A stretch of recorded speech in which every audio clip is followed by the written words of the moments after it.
ఆశీర్వాదమునకు మార్గము. ఆశీర్వాదపు మార్గాన్ని దేవుడు ఈరోజు మనకు చూపించబోతూ ఉన్నాడు. విశ్వాసమునకు తండ్రి అయిన మన అబ్రహాముతో దేవుడు అంటున్నాడు, అబ్రహామా, నీవు లేచి నీ తండ్రి ఇంటిని వదిలి నేను నీకు చూపించబోవు దేశమునకు వెళ్ళు, నేను నీకు చూపించబోవు ఆ స్థలము యొద్దకు నీవు వెళ్ళు అని దేవుడు చెప్పడం జరిగింది. అబ్రహాము రీసెర్చ్ చేసి తెగ మదనపడి ఏం చేయాలని తెగ ఆలోచించి దేవుని మాటకు చెవియొగ్గి దాన్ని బట్టి చేయలేదు. కానీ దేవుడు చెప్పిన వెంటనే దేవుడు ఏం చెప్పాడో అది చేయడం జరిగింది అని మనం వాక్య భాగంలో చూడగలము. ఆదికాండము 12వ అధ్యాయము 1వ వచనంలో వాక్యం అంటుంది, యెహోవా ఇలా అన్నాడు, అబ్రహాము, నీవు లేచి నీ దేశము నుండి నీ బంధువుల యొద్ద నుండి నీ తండ్రి ఇంటి నుండి బయలుదేరి నేను నీకు చూపించు దేశమునకు వెళ్ళుము. దేవుడు అబ్రహాముతో మాట్లాడుతున్నాడు. అబ్రహాముతో దేవుడు అంటూ ఉన్నాడు, అబ్రహామా, నీవు లేచి నీ దేశము నుండి నీ బంధువుల యొద్ద నుండి నీ తండ్రి ఇంటి నుండి నీవు బయలుదేరి పద, నేను ఒక ప్లేస్కి నేను తీసుకువెళ్తాను, అక్కడికి బయలుదేరు. This is speaking about a committed life that every believer needs to have for the glory of God. నీవు ఉన్న ప్రదేశము, నీవు కలిగి ఉన్న స్థితి, నీవు పట్టుకొని ఉన్న పని, నీకున్న ఆస్తులు, నీకున్న స్థితిగతులు, ఇవేవి కూడా దేవుని పిలుపు ఎదుట సమాంతరం కాలేవు. నీకు ముందు ఏవి కలిగి ఉన్నా దేవుని పిలుపు వచ్చిన వెంటనే అవన్నిటినీ నీవు విడిచిపెట్టాలి. నీకు ఏది ఉన్నా కూడా వాటిని పక్కన పెట్టి దేవుడు నీకు నిర్దేశించు మార్గాన్ని నీవు హత్తుకొనకపోతే, దేవుని మాట విని ఆ మాటను నీవు వెంబడించకపోతే, దేవుడు నీ కొరకు ముందు ఎత్తిపెట్టిన ఆ యొక్క స్వాస్థ్యాన్ని నీవు పొందుకొనలేవు.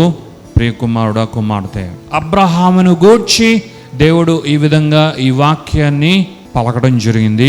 అబ్రహామును గూర్చి ఈ మాటను దేవుడు పలికాడు.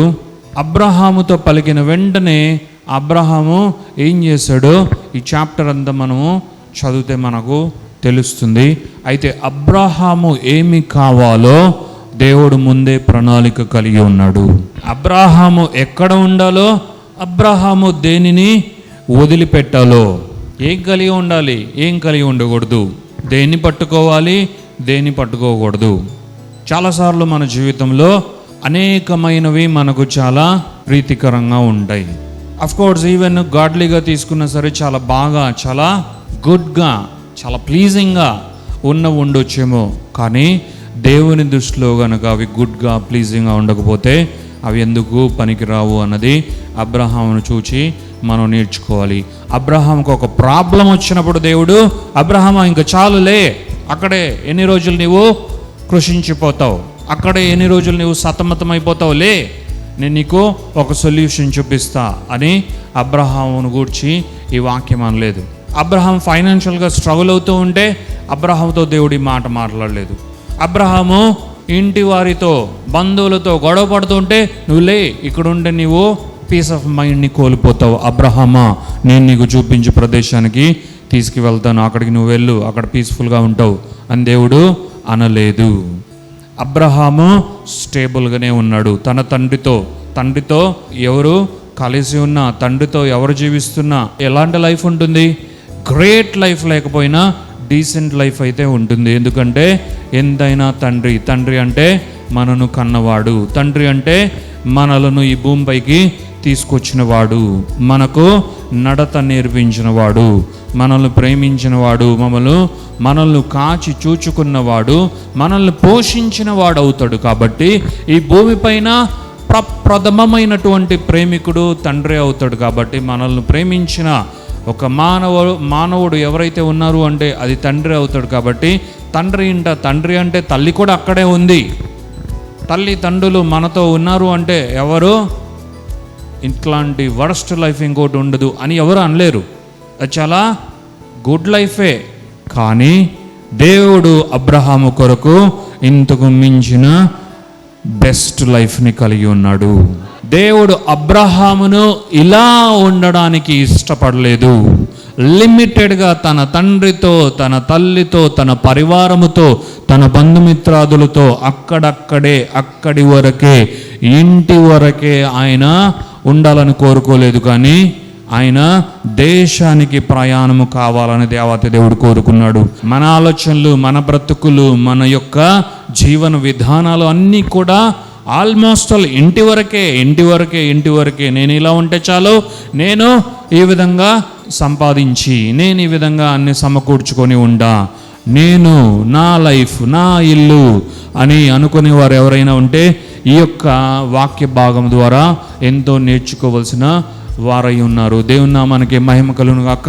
దేవుడు తన బిడ్డలైన వారి గురించి ఆలోచించినప్పుడు, దేవుడు తను ఎన్నుకొని ఏర్పరచుకున్న తన స్వాస్థ్యం గురించి ఆలోచించినప్పుడు, ఆయన ఒక్కొక్కరి గురించి ఒక నిర్దిష్టమైన ప్రణాళిక కలిగి ఉన్నాడు. ఒక్కొక్కరి గురించి చాలా డీటెయిల్డ్ ప్లాన్ కలిగి, చాలా స్పెసిఫిక్ ప్లాన్ కలిగి ఉన్నాడు. అదంతా కూడా నీవు వినడానికి సిద్ధంగా ఉంటే నీకు వినిపింపచేసే దేవాతి దేవుడే మన దేవుడు. హల్లెలూయా. అలాగున దేవుని యొక్క వాక్యం వింటున్న మనము, ప్రభువా మీరు నా కొరకు ఎలాంటి ప్రణాళిక కలిగి ఉన్నారు? దేవుడు అంటూ ఉన్నాడు, ఇంటికే నేను నిన్ను పరిమితం చెయ్యను, నీ పరివారానికే నేను నిన్ను పరిమితం చేయను, నీ తండ్రి ఇంటికే నేను నిన్ను పరిమితం చేయను, నీ బంధువుల ఇంటికి మాత్రమే నీవు పరిమితము కావు. నీవు దేశానికి వెళ్ళాలి. ఏ దేశానికి వెళ్ళాలి ప్రభువా? నేను చూపిస్తా కదా, బయలుదేరు. మొదట నీవు బయటికి రా. We need to come out if we really need to reach out to the land that God sheweth towards his children. తన బిడలకు తాను ఉద్దేశించిన ఆ యొక్క స్థలమును, చోటును, దేశమును దేవుడు చూపించాలని అనుకుంటే మొదట తన బిడ్డలు దేవుడు ఏదైతే వదలమని చెప్పాడో వాటిని విడిచిపెట్టాలి. కొన్నిసార్లు మనకు మంచి అనిపించింది దేవుని దృష్టిలో అది కాదు, ఇది నాకు చాలా హెల్ప్ఫుల్గా ఉంటుంది అని మనం అనుకునేది దేవుని దృష్టిలో హెల్పే కాదు. ఇది నాకు బ్లెస్సింగ్గా ఉంటుంది అని మనం అనుకునేది దేవుని దృష్టిలో కానే కాదు ప్రియులారా. అందుకే whatever we do, whatever we live, whatever we think, we need to check out and we need to have a checklist and we need to examine ourselves in the Lord. నేను ఇలా ఉన్నానా?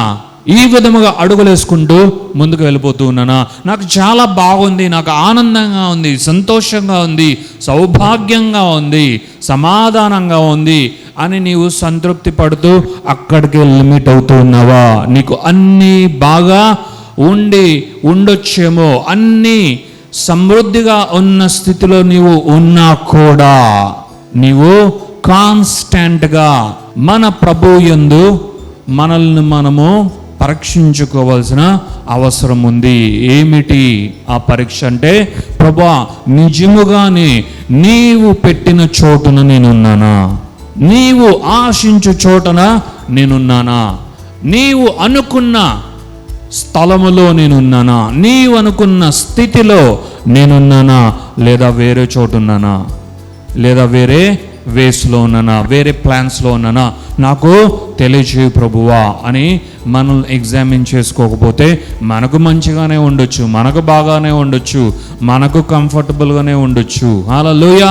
ఎందుకంటే మనకు అని అలాగే మనం వెళ్ళిపోతుంటే ఎప్పుడు మానవునికి ప్రమాదకరమైనది ఒకటి ఉంది. అదే సెల్ఫ్ సెంటర్డ్నెస్. అదే మానవునికి అత్యంత ప్రీతిపాత్రమైనది. అది ఎప్పుడైనా మానవుని నశింపచేస్తుంది.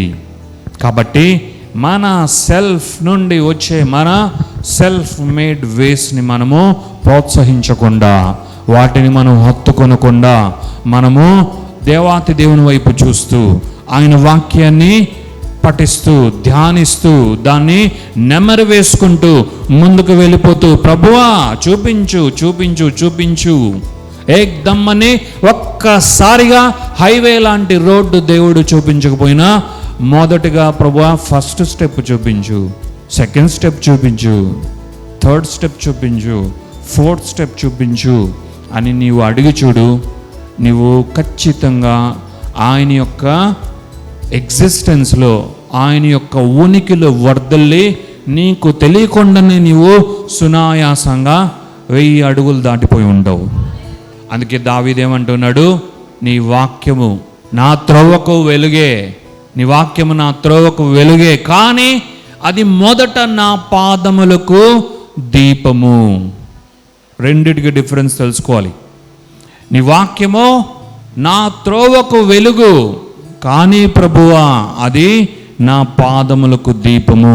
ఇక్కడ రెండు డిఫరెన్స్ ఏంటంటే, హైవే అన్న దానిపైన ఎవరైనా చాలా బాగా చాలా హ్యాపీగా వెళ్ళగలరు.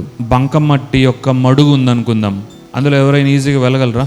మొదటి అడుగు ఆచి తూచి ఆలోచించి వేయాలా వద్దా అని ఆలోచించి వేస్తాం. మళ్ళీ రెండో అడుగు వెంటనే సక్సెస్, వెంటనే రెడ్ కార్పెట్, ఆ బుడదలోకి ఏం రాదు. రెండో అడుగు కూడా మరలా అంతే, మూడోది కూడా అంతే, నాలుగవది కూడా అంతే. అంటే దాని అర్థం, we need to take the help of God even unto every step of our walk, even unto every step of our run, even unto every step of our life with Jesus Christ. అందుకే ఆయన అంటూ ఉన్నాడు, వాక్యాన్ని కీర్తనాకారుడు ద్వారా దేవాతి దేవుడు రాయించాడు. ఏమని రాయించాడు? నా పాదములకు దీపము. అంటే దాని అర్థం, even while I take my steps in the way of step by step, నేను నడిచే ఆ క్రమములో అడుగు వెంబడి అడుగు తీసుకునే ఆ సమయంలో కూడా నీ వాక్యమే నాకు కావాలి. అది లేకపోతే నేను ఆ అడుగులు కూడా వేయలేను. ప్రభువా, రోడ్డు మళ్ళా చూసుకుందాం, హైవే మళ్ళా చూసుకుందాం, ఎక్స్ప్రెస్ వే ఇంకా టైం ఉంది మళ్ళా చూసుకుందాం, ఫస్ట్ అసలు అడుగు వేయాలి కదా. ఆ అడుగు వేయాలి అంటే నీ వాక్యం నాకు కావాలి, నీ దిక్సూచి నాకు కావాలి, నీ జ్ఞానం కావాలి, నీ ఆత్మ నడిపింపు నాకు కావాలి, నీ అభిషేకం నాకు కావాలి, నీ ఆశీర్వాదం నాకు కావాలి. ఇవి లేకపోతే ఆ మొదటి అడుగు కూడా కష్టమే. దేవాతి దేవా, నీ శక్తితో నన్ను నింపి, నీ దర్శనంతో నన్ను నింపి, ఆ మొదటి అడుగు, రెండో అడుగు, మూడో అడుగు, 5వ అడుగు, 10వ అడుగు, 25వ అడుగు, 50వ అడుగు, 100వ అడుగు, అన్ని అడుగులు నిన్ను బట్టే నాకు కావాలి నాయనా.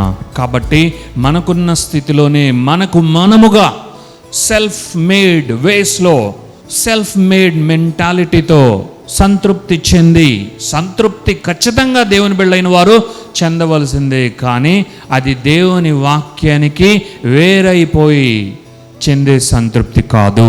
దేవుని నుండి వేరైపోయి మనం అడ్జస్ట్ చేసుకొని, సెటిల్ చేసుకొని కంఫర్ట్స్ని చూసుకునే సంతృప్తి కాదు ప్రియులారా. ఈవెన్ మన కంఫర్ట్ కావచ్చు, ఈవెన్ మన లగ్జరీ కావచ్చు, అది దేవుని నుండి వస్తే అందులో క్షేమం ఉంది, అందులో కాపుదల ఉంది. మనం నిలబడతాం, త్రొట్టు పడము, వర్ధిల్లుతాము, ఆశీర్వదింపబడతాం. దేవుడు సంపన్నత ఇవ్వలేని వాడేం కాదు. సంపన్నులుగా ప్రతి ఒక్కరిని చేయాలని ఆయనకు ఆశ, కానీ మనిషి దాన్ని నిలబెట్టుకోలేడు. నొప్పులున్నప్పుడు మాత్రమే దేవా అని అరవగలిగే మెంటాలిటీ మానవుంది. ఆ నొప్పులన్నీ పోయిన తర్వాత బాగా ఉన్నప్పుడు ఏముందిలే, ప్రార్థనే కదా మళ్ళీ చేసుకుందాం, బైబిలే కదా మళ్ళీ చదువుకుందాం, ఆ వాక్యమే కదా మళ్ళీ చూద్దాం, లాస్ట్ సండే వాక్యమే కదా, ఇంకా 5 రోజులు ఉన్నాయి కదా, ఏదో ఒక రోజు చూద్దాం, ఇంకా ఫ్రైడేనే కదా, సాటర్డే కూడా ఉంది కదా, చూద్దాం అనే యొక్క పరిస్థితి మానవుంది. కాబట్టి దేవుడు ఏమంటూ ఉన్నాడు, మనముకు కలిగి ఉన్నవేంటో ఒకసారి మనము చెక్ చేసుకోవాలి.